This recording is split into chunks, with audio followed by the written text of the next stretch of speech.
Alright, so last time I told you how to connect the trailer and tractor. This time I'll tell you how to disconnect.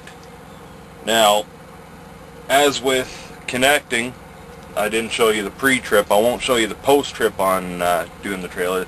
That will be in a separate video. Right now I'm just going to show you basically how to disconnect from the trailer. Nothing really fancy about it. First you got to get it into position.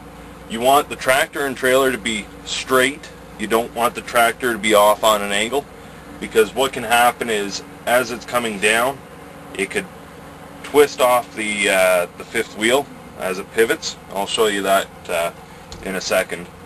And it could potentially damage the landing gear and or just fall over if you just don't know what you're doing. So you want the tractor and the trailer to be perfectly straight to one another. Now, if you're going to bump a dock, you want to do this before you back up to the dock. If you're just dropping it in the yard, it doesn't matter, but there should be some sort of valve if it's an air ride trailer. You'll want to dump your air. You want to dump your air before you hit the dock, because what will happen is your bumper will be up against the dock, and you can see it's lowered, so it will just rub right against the dock. If you do it before you get to the dock, obviously it's going to be down, and you can just bump right up to the dock, and it doesn't matter that much. Alright, so you want to do that before you do anything. Okay, so now you've dropped your air, you're back up to the dock. You want to come out here and lower your landing gear. Now there's different ways you can do this. First of all, you got a 50-50 shot of being right the first time. There's two different gears to get the landing gear to move. One's high gear, one's low gear. Could be in, could be out.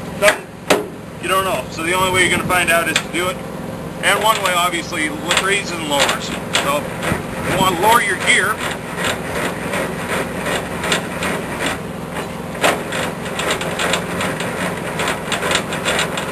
Now there's, again, two different rules to this. One is you leave it about an inch above the ground. The other is you make them touch the ground. I usually make them touch the ground. At this point you want to make sure I'm on concrete right now, so it's not bad. You want to check that the spacing is equal. You know, one isn't touching the ground and one isn't, because then when you're dropping it, it could fall. As well, that the ground isn't soft. If there is a gap with one of them, or the ground is soft, you can get what's called dunnage. If you do flat deck, you've got dunnage. It's a little bit different. Dunnage is basically something that's going to be solid, like some wood, or something that you can stick underneath, that isn't going to warp and conform to the ground or sink into the ground. It has to be large enough to cover the area of the landing gear, and we'll be able to support the trailer. So I'm going to put this, make it touch the ground, if I go the right way. There we go. Okay, now they're touching the ground. I'm going to pull it out into low gear, and then I'm going to give it, there we go. I'm going to rotate it about 3 times. Alright, and there's a little bit of a hiss. I don't know if you can hear it, but you can kind of hear the airbags are raising because the pressure is now taken off of them. So the landing gear is in good position now. The trailer, the air is dumped in the back. Put the handle down, and then we'll move on to the next part. Okay, your fifth wheel is locked, so you got to get it pulled out. There's the little handle here that when you connected had gone in. You've got to grab onto it. You can climb underneath. It's not difficult. Some, again, there's different models. Most are like this, where it's just you pull it straight out. Some you actually have to grab it, pull up. Sometimes you have to pull it forward and then out, but either way it's got to come out. Alright? So just go ahead and reef on it. Sometimes it sticks. What's a good thing to do is if you're backing up, set the brakes and then just give it a little push. What that's going to do is it's going to break the tension Because as you're pulling along, alright, the trailer is, you know, say 40,000 pounds, right? It's being pushed up against the lockjaw. So it's causing a lot of tension on that lockjaw. So when you're bagging up, sometimes it doesn't release that tension, alright? So if you hit the brakes on the trailer and then gently rock the truck, or even just push it back, right? That's going to break the tension from the lockjaw, and it should come out with relative ease. Since I've had this for the whole month, that's the first time it's given me that much trouble. Normally, it just comes out. So the lockjaw is now unlocked. So now what we'll do is we'll come and release the glad hands. I'm just going to stick them down here for now. Let me use my gloves.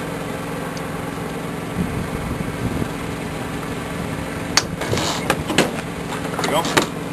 So now, basically, the only thing is this is still underneath the trailer, and that's easy enough to handle.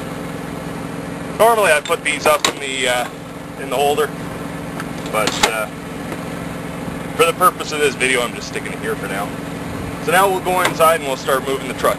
Alright, so everything is done at this point. So you gotta turn the truck on, obviously. Press the clutch or put it into a gear. You want to stick it in a low gear. You don't want to stick it in your third gear. I know that when you're without the trailer you can drive in third gear, starting in third gear, but to get out underneath you don't want too much power. So I've got it in first right now. Release the brakes for the cab. Don't touch the red button.